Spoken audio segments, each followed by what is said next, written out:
En aquel tiempo envió Jesús a los 12 con estas instrucciones. Vayan y proclamen por el camino que ya se acerca el reino de los cielos. Curen a los leprosos y demás enfermos. Resuciten a los muertos y echen fuera a los demonios. Gratuitamente han recibido este poder. Ejérzanlo pues gratuitamente. No lleven con ustedes en su cinturón monedas de oro, de plata o de cobre. No lleven morral para el camino, ni dos túnicas, ni sandalias, ni bordón, porque el trabajador tiene derecho a su sustento. Cuando entren en una ciudad o en un pueblo, pregunten por alguien respetable y hospédense en su casa hasta que se vayan. Al entrar saluden así: que haya paz en esta casa. Y si aquella casa es digna, la paz de ustedes reinará en ella. Si no es digna, el saludo de paz de ustedes no les aprovechará. Y si no lo reciben o no escuchan sus palabras, al salir de aquella casa o de aquella ciudad, sacúdanse el polvo de los pies. Yo les aseguro que el día del juicio, Sodoma y Gomorra serán tratadas con menos rigor que esa ciudad. Bueno, hermanos, continuamos leyendo el libro del Génesis. En específico, si recuerdan, nos encontramos escuchando la historia de cómo fue que llegó el pueblo de Israel a la ciudad de Egipto, ¿verdad?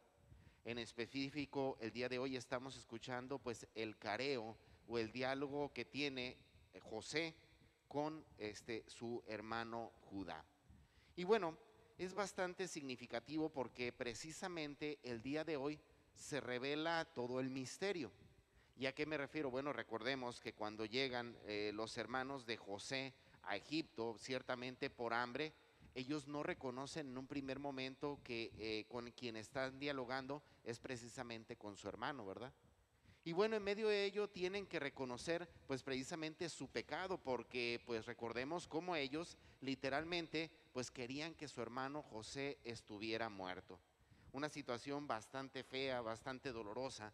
¿Cómo puede ser posible que en la misma familia o entre mismos hermanos se dé a veces tanto odio, tanto rencor, tanto resentimiento? Sin embargo, lo más curioso en medio de esto es que para quien tiene fe, incluso las cosas que en un primer momento pueden ser negativas o malas, se convierten en una bendición. Recordamos cómo hace algunos días estábamos escuchando cómo precisamente Jacob había tenido un fuerte enfrentamiento con Dios, ¿verdad? Y en medio de esa lucha, en medio de ese pleito, él le pedía que lo bendijera. Y juntos reflexionábamos cómo en el fondo la bendición de Dios está presente, peleemos o no peleemos con Él. Más bien lo que decíamos es de qué nos ganamos de pelear con Dios cuando en el fondo siempre, siempre Él nos bendecirá. Y digo esto porque ahora al contemplar la historia de José, disculpen, pero José mismo lo manifiesta como una bendición de Dios. Mientras los hermanos están asustados porque saben que ellos lo vendieron a los egipcios, porque saben que ellos le desearon el mal, José les está diciendo pues que en el fondo esa fue una bendición. ¿Por qué? Porque si no fuera por esta situación aparentemente negativa, pues prácticamente todos sus hermanos estarían muertos de hambre, ¿verdad? En este sentido, ahora José pues tiene la oportunidad de ayudarlos, de favorecerlos y de ayudarlos a superar pues esta época de carestía tan bastante fuerte. Por ello, hermanos, es importante que aprendamos a ver en nuestra vida con ojos de fe. Y digo esto porque cuántas veces nos suceden cosas que en un primer momento son negativas, que en un primer momento nosotros las rechazamos. La cruz que aparece en nuestra vida y que decimos: Señor, ¿por qué permites que me suceda esta realidad? Y pasado unos meses, pasados unos años, nos damos cuenta que es una bendición. Que si no fuera por esa realidad que aconteció de esa manera específicamente, quizás nuestra propia vida sería completamente diferente, ¿verdad? Yo les soy sincero, a veces que platico con algunos amigos con los que ya tengo, pues a lo mejor bastante tiempo de conocernos, yo siempre concluyo en una cosa, le digo, ¿sabes qué? Digo, pues yo en mi vida, en mi juventud y todo, cometí muchos errores. Digo, pero créeme que no me arrepiento de ninguno de ellos. ¿Por qué? Porque soy lo que soy gracias incluso a mis terrores, gracias a mis faltas. En el fondo, hermanos, es aprender a aceptar nuestra vida y a verla no solo con ojos de fe, sino como una vida conducida y guiada por la voluntad de Dios. En pocas palabras, hermanos, nosotros podemos querer salirnos con nuestros caprichos, con nuestras ideas, pero al final de cuentas la voluntad de Dios siempre se hace. ¿Por qué? Porque Dios lo único que desea es nuestra salvación. Y a veces, hermanos, tenemos que reconocer, pero nos hace falta darnos algunos golpes en el piso, ¿verdad? Para reconocer que lo único que quiere Dios es lo mejor para cada uno de nosotros. En pocas palabras, hermanos, tenemos muchas veces que aprender de nuestras propias caídas, de nuestros propios errores. Por otra parte, en el Evangelio continuamos escuchando cómo Jesús envía a sus discípulos a esta primera misión, ¿verdad?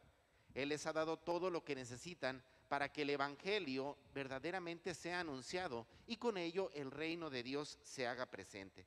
Sin embargo, Jesús mismo los advierte de una realidad.